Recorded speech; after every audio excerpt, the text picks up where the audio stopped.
Alrighty, so we're back here at the 7.3. We're going to install the intercooler kit from Full Force Diesel Performance here. Here's the intercooler sitting here. It's going behind the grill here, so basically right in front of that cooler, in front of the radiator. It's going to fit in right in there, so probably going to be a decent little install here, so I'll hope to kind of document some of these things, but basically we're pulling it all apart and gonna get down to the nitty-gritty before we gotta cut some holes there. But yeah, all the piping and all the clamps are included in this box from Full Force Diesel. So hopefully it goes well. All right, so the front is off. Here are these painstaking headlight bolts here and here, but we got them. So now we're gonna take off the bumper and we're gonna start modifying. There was a part, this support here, that we had to cut off, so we're throwing that away. And then basically scooted this condenser back, and there's a new bracket that goes right here. All right, so here's this bracket. Put a piece of fuel line here to protect that hose. These bolts were not included, but put them in here. Alrighty, so now we've moved on to cutting this hole out for the intercooler piping. So first, this guy's the radiator, and then this is the bracket here. Here's it kind of over here, so about 2 inches down from here. You cut out this, and then cut out this piece there. We also cut off the studs here. Alright, so we've got the intercooler mounted with the factory latch. And below here we had to mount our own, well, we had to mount the coolant, or the intercooler mounts here. Just put an M8 bolt in the bottom. And there we go, we're sturdy, we're away from the radiator here, or the AC condenser. And basically we got all the pipes laid out here. And there's this little brace here, and this brace here for the alternator, so that'll be next. Alrighty, so we're back. Night number 2 on the intercooler project here on the 7.3.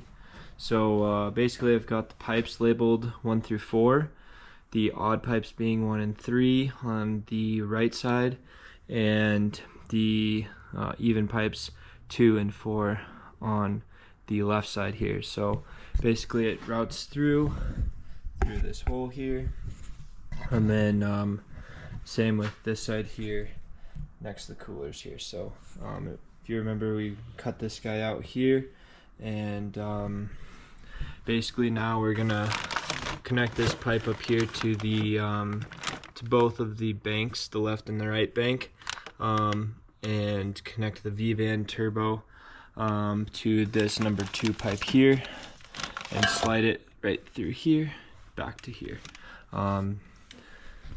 Here are some of the instructions and the pictures of what it's finally going to look like, but yeah, anyway, we're going to get some stuff going here. So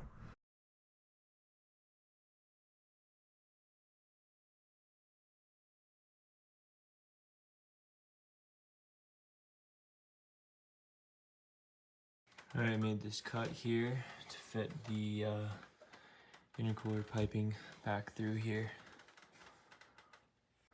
Alrighty, so we've got all of the piping now on.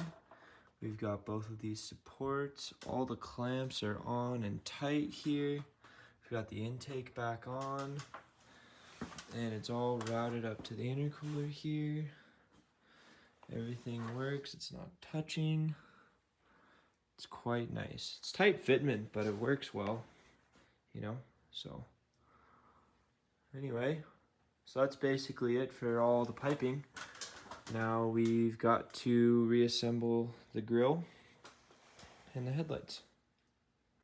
So I will say that there's a O-ring seal behind this V-clamp in between the turbo and the piping. You might want to replace that if yours is ratty, or if it's not, just put it back together.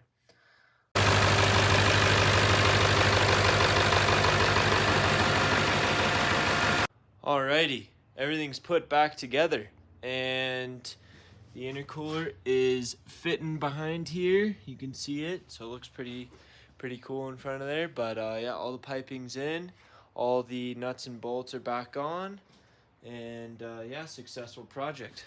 So we'll start it up here, and doesn't sound any different. The gains you will see are going to be in the EGT. They'll be definitely lower and probably take a little bit longer to heat up, and then also just being more efficient for the turbo. So we'll see those, but really we'll see bigger gains out of the injectors with this combined.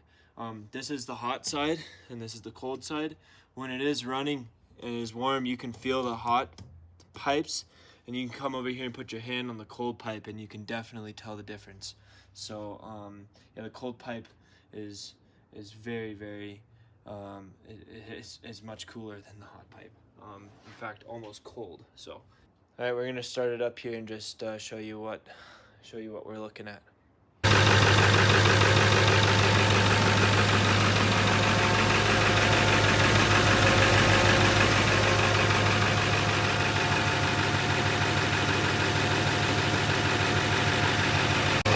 Alright, well that concludes the part 2 upgrade to the 7.3 of the intercooler.